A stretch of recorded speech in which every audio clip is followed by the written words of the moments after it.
resumeiro, venlafaxina e desvenlafaxina. Qual é o melhor? Quais são as diferenças entre eles? É isso que a gente vai falar aqui nesse vídeo hoje. Toda vez que surge um novo fármaco relacionado a um anterior, começam as dúvidas. Tá, mas quais são as diferenças? Um é melhor do que o outro é pior do que o um? Como é que fica isso? E em relação a esses dois fármacos, a gente vai entender isso aqui hoje nesse vídeo. Só que para entender as diferenças, a gente precisa entender primeiro quais são as semelhanças. Quais são as semelhanças entre eles? Ambos são inibidores seletivos da recaptação de serotonina e noradrenalina. E o que isso quer dizer? Isso quer dizer que essa classe atua aumentando a disponibilidade desses neurotransmissores, tanto da noradrenalina como da serotonina, que são neurotransmissores responsáveis por essa sensação de felicidade, de bem-estar. E a falta deles acaba causando depressão. Óbvio que eu tô falando aqui de uma maneira bem didática, bem simples, para a gente entender o contexto que eles estão inseridos.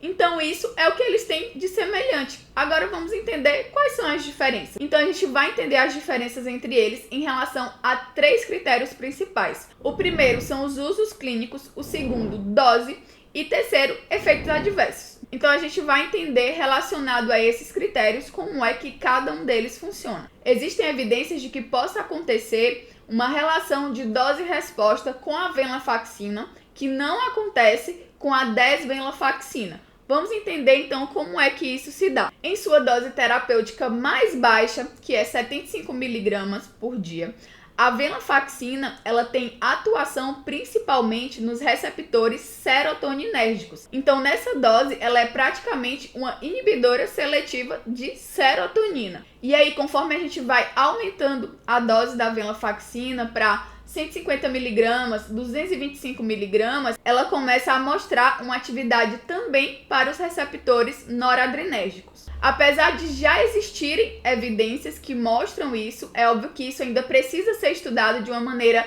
mais profunda, mas isso vem como uma diferença importante entre esses dois fármacos, porque a desvenlafaxina, ela não tem essa relação de dose e resposta. Os estudos que já foram realizados mostram que a dose da desvenlafaxina é de 50 mg por dia, e estudos clínicos já mostram que doses adicionais a 50 mg por dia não trazem benefícios para o paciente. Então, esses estudos clínicos começaram a comparar doses de 50 mg com até doses de 400 mg e viram que não acontece nenhum tipo de benefício adicional para o paciente e, muito pelo contrário, as reações adversas começam a ficar muito maiores e muito piores conforme a dose vai aumentando. Então, nessa primeira diferença que a gente precisa entender é que a venlafaxina, ela tem uma relação de dose e resposta, enquanto a desvenlafaxina não tem essa relação de dose e resposta, ou seja, quanto mais aumenta a dose,